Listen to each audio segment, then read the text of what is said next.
I just played Diablo 2 Remastered. Now, I know I've talked about this a lot. This is like one of my most anticipated things. I've recently rekindled my love for it because once I found out it was a thing, I went and downloaded the game using my original CD key from my actual disc I still had because I'm a hoarder, and they honored it. 20 years later, God, I'm old. Did you ever like reach out to their social media people and be like, "Hey, I just did this"? No, you should have. I don't know why you didn't want I to. will. So what happened was I bought the game for what, like $20 to play with my friends. Then I found it in that closet, and I found out I could redeem it. So I said, "Hey, can I get a refund? I actually have the disc." And they said, "Absolutely." Then they told me a joke. They said, "What's Mephisto's favorite band?" Durance. Check W. If you don't know this game, you don't care. It was funny. So anyway, was it funny? Yeah. The Durance of Hate is where he goes. Duran is. I get it's too cerebral for you, Court. But I played it, so I got access to the beta. So the alpha happened a while ago. I watched Dabrensky play it on Twitch. It looked amazing, and now you actually got to play it. If you pre-ordered it, what's happening? It would have already happened last weekend. Is the open beta where if you watch 2.5 hours on Twitch, you get a free beta key or something else. I don't know how the plebs get in. The game's amazing. I didn't play a lot of it. The one thing I hate is Wabba is considered a swear word, so I couldn't use Wabba in my character name. Wait, what? Seriously? Yeah, I have to put that clip on TikTok, but like I typed it in and it's like, no, this is like profanity. And then I typed in Bungus and it took it. So my sorceress's name was Bungus. You should like say something to them about it. I'm going to. I need to make the TikTok because I need some likes, but Wabba is considered profanity. Hold on, there's a meaning and a definition. Well, Wabba is actually, if you like want to get like real down to it, it's an acronym for like a weightlifting competition. It's Wabba International and it's World Amateur Body Building Association. Building Association. That's not why I have it. I thought it's a word I made up, but turns out that jacked men are part of it. A Wabba is a kid with a messed up hairstyle who belongs to an organization of the Wabba, which is a giant group of friends who are Wabbas. There is no real definition of what a Wabba is because Wabba don't really care what they are. Are you on like Urban Dictionary right now? Yes, you are. I mean, he's not wrong, but that was honestly like that's the only bad part about what I played, which is wild. So, I played it on PC, like how God intended, and you can pick between several classes: Barbarian, Amazon, Druid, Sorceress, which is what I play, and Paladin. The game feels exactly how it should, and it looks beautiful. One of the things I love is that if you hit G on your keyboard, it will transition to the old style. So, like the super pixelated, like the great, like 20-year-old graphics, and you can switch back and forth. And you can turn that off too. I like having it on because I like seeing, I know very well because I've been playing it. This is what it looked like. Here's what it is now. There's greater detail. Obviously, it looks beautiful. And it's just weird to start this game with everybody on equal footing.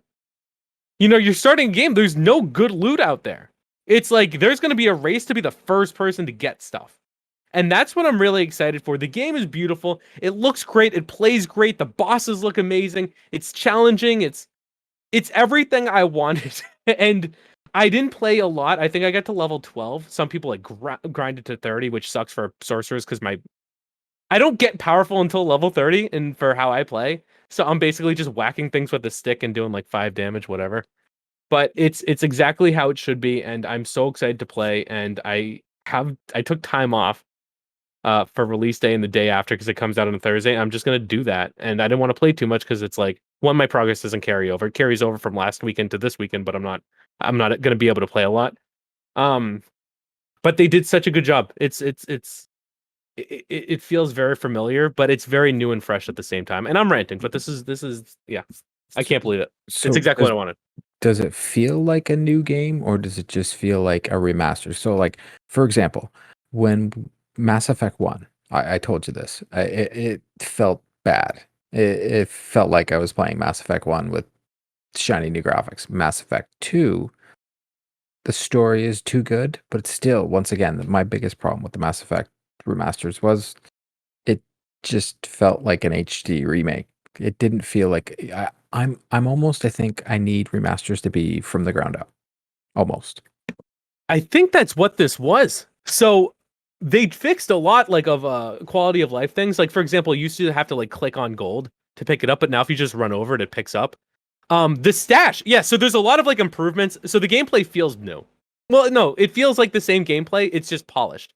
Other big complaints were the stash. So if you this one they expanded the stash so you can hold more loot. But if you want to move something to another character, like if you had a sorceress and you want to move it to an Amazon, you had to get a friend to sit in a game, leave the game, and come back. Or you had to drop it in a public game and hope nobody steals it. Now there's are 3 tabs that are shared stashes. So you can put stuff in a bow. And when I pick up my Amazon, I tried this because it was great. You just get the bow and you just keep it there. And each character has their own stash. So it's a great way to transfer things.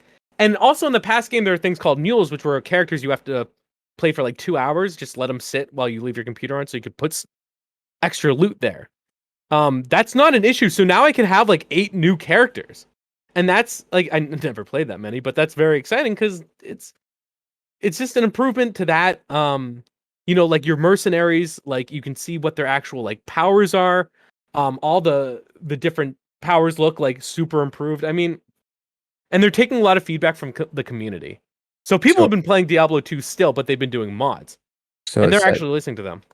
So the remaster mainly updates the original game's graphics and network functions and does not change any of its item systems or game balance. Resurrected overlays upgraded 3D models on top of the original Diablo 2 2D sprites. And it is designed to toggle between the legacy and upgraded visuals with a button press. It looks so different though. How? Its cutscenes also remastered. Resurrect supports 4K graphics resolutions and 7.1 Dolby surround sound. It actually also supports Dolby Atmos on Xbox. Just saying. Blizzard added small convenience upgrades while leaving the core gameplay unchanged. The addition of shared stash lets players transfer items between their own characters as compared with the original game, which involve a Tyranny Mule character to facilitate the transfer. Players can toggle automatic gold pickups, display ground items, and other small upgrades. The game now reminds players to spend skill points and reminds the skill point allocation is permanent. The remaster will also allow players to import save files from the original Diablo 2 into local single player and continue to play from that point. Single player, which is cool, but it's whatever. I wonder how many of those like new systems are imported, maybe not imported, but brought in from Diablo 3. Because when I played Diablo 3, like gold, like you pick that up automatically, right? So I wonder how much of that came in. Did you play Diablo 3, Wabba? No, I kind of like, because I used to play this again 20 years ago. So when Diablo 3 came out, I didn't have a PC that could play it. And I know it was on console, but like, it's not a console game for me. So I just didn't even bother. And I'm kind of glad because I heard it was fine, but yeah, I don't think it was what I want. I think Diablo 4, I'm more hopeful. It was sneaky free last week on the Xbox Microsoft Store. It never got announced. Nothing was ever said. I just saw it on Twitter and I went in, I downloaded it, and it was free for 3 days. I don't know why. No one said anything. Xbox never made an announcement. Blizzard never made an announcement for obvious reasons. And and I took it. I now have it in my library. It's there forever. It's weird because I think about this game as like, this is my game that I'm going to dedicate time to. Meanwhile, by pre-ordering, I get like some like barbarian transmog in Diablo 3. So it's like, is this a mode people are going to be like playing like as like, oh, let me like get a taste of it, or like let me go back to it for an hour? Because I feel like people like me, it's like, no, this is like it. Like this is a commitment. Like I'm going to be playing this in NHL until like a lot. Like that's my thing. Hi, Wabba. Are you just going to play it on PC? Because apparently there's like cross progression. No. So will you buy it for PS5 or no? Absolutely not. I will not do that. As much as I want to play with certain people on that console game. Question for you. If you had an Xbox, because Xbox can play with PC players because they play nice in the sandbox, and you had a mouse and keyboard, which also can hook up to your Xbox. Like I can take my mouse and keyboard, my Razors that are hooked up right now to my PC, and hook them into my Xbox. Yep. So would you play console that way? I know you won't try an Xbox. You even have 3 months free of Game Pass, and you won't even try it. He went out and bought Hades, people. He loves the developer, but there's games that he can try and he refuses to. But I want to ask him this question because you said you want to play mouse and keyboard. I tested this theory. I can hook my keyboard and my mouse up to my Xbox Series X. So that makes it a little different because I don't believe in playing this with a controller. I think it's silly. But obviously, if that's how you can play, like, I'm not gonna sit here and be like, just get a PC, forehead. Like, don't you have PCs? Like, I'm not Diablo Immortal. But it's for me again. I very near and dear to my heart. That's just not how I play. Would I guess. I mean, technically, I would if that was my option. However, I would not sink the amount of time required to be able to like have fun in it because this game's a grindy game. It's so everything stays cross save, cross progression between PC and Xbox. So it's cross. So I could what? Okay, I need to look into this more because I didn't even consider these. You could realistically play. Let's say you're in your new. It's just not on the PS5 because Sony doesn't play nice in the sandbox. So let's say you're in you're in a new house. Your Xbox is in the living room. Your computer's in the basement. Right? You can pick up your Xbox, play Diablo 2, get your guy up to level 30, save it, go downstairs. Whatever. Load up the cloud. Guy pops in at level 30, and you're same quest, same loot, same save. And then you just offers cross progression between PC and consoles, so you can transfer your data and save files. You have to buy the game twice. Nope. Oh, that's actually pretty cool. Now hold on. That's only if you're in. So here's the caveat: if you buy the game from Microsoft, you'll be able to play it on your PC through their store, and you could also play it on your Xbox. But if you buy the game from Steam, no, you would have to buy it twice. And if you buy the game from PlayStation, you're by yourself on PlayStation Island. Oh, so I mean, I bought it straight from Blizzard, so I probably wouldn't be able to take advantage of that. However, if you guys had Xboxes, Pez is playing this on PC. If you had an Xbox and you buy it from them, you could play with me on PC. 100%. Yep. But if I put it on my PS5, I'd be by myself on PS5 you should not. Island. Unless a lot of people don't have an option, but like, don't buy this on Sony. This is a PC game. Get it on PC somehow. Well, no, to be honest, I'll probably get it on my Xbox, but I'll buy it through the Microsoft Store so I can play it. I play my Xbox on my PC, so I can play mouse and keyboard if I want. Like Flight Simulator, I could play with a flight stick if I wanted to on my PC, and I can just play Xbox games because I can do what's it called? Remote play. So I can be upstairs right now where I'm recording this, and I have my Xbox Series S here that I pretty much play Xbox 360 games on, and any game that's 1440p and below. If I want to play the 4K with all the bells and whistles, I can now, because I'm part of the Xbox Insider program, where anybody can sign up, it's free.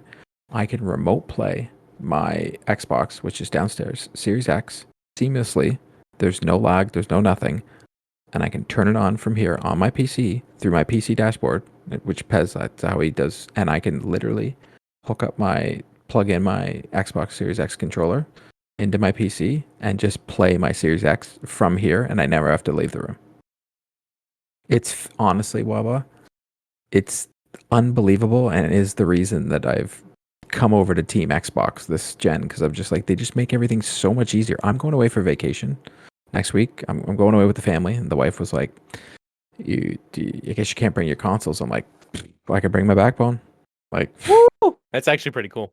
Just bring the backbone. I can remote play my Xbox from my phone. That's awesome. And I'm actually excited now that you'll be able to play, because I want to be able to play this game with people. So that's what I'm saying. I'm gonna get it. I'm gonna get it on my Xbox. I'll play it with you. But I'm excited because I'm like, one thing I don't get to do with NHL is they don't want you to give cards away. So if I have a good card that I'm not using anymore, I can't just give it away, like on Twitch or like to someone. With this, it's not a thing. So like, I could realistically, once I'm like, my sorceress is high and I've got like magic find and I'm like, finding good loot and doing boss runs and stuff like that. If I find something good that I don't need, or one of my, the people I'm playing with don't need, I can just like raffle it off or do like a giveaway. And like, that just, that type of interaction with a community that I'm not really a part of is very cool to me. I'm very entrenched in Twitch on NHL. I'm hoping to meet more people, and I know there's a crossover in the Venn diagram. People who play NHL and also are going to enjoy Diablo, and I'm just very excited for that. I haven't been a part of that. Hey, I play everything. Like literally, I'll try anything. Just give me the game. I tried Splitgate today for an hour. Not my thing, but it's fun. It's just I don't know what it is about multiplayer games besides Division 2. Not many. Like even Destiny, I love the campaign, and then when it came to the whole grind thing, I'm like, I'm out. I have a hard time playing games that don't allow me to play on my own and go Rambo, as Pez always calls it when I'm playing. If I can't do that, I can't always find people to play with. Like that's how I have a hard time with Fall Guys, all these Sea of Thieves. I enjoy the game, but I'm begging people to play with me, and I gave up. So I've even deleted Sea of Thieves off my hard drive. I'm just like, whatever. I'm never playing it, dude. No one wants to play. So he walked the plank, Pez. Ooh, that's a good one. That was a good one. It's so low effort. So anyway, that's Diablo. We'll be talking about it more because once that thing comes out on September 23rd, I'm all in.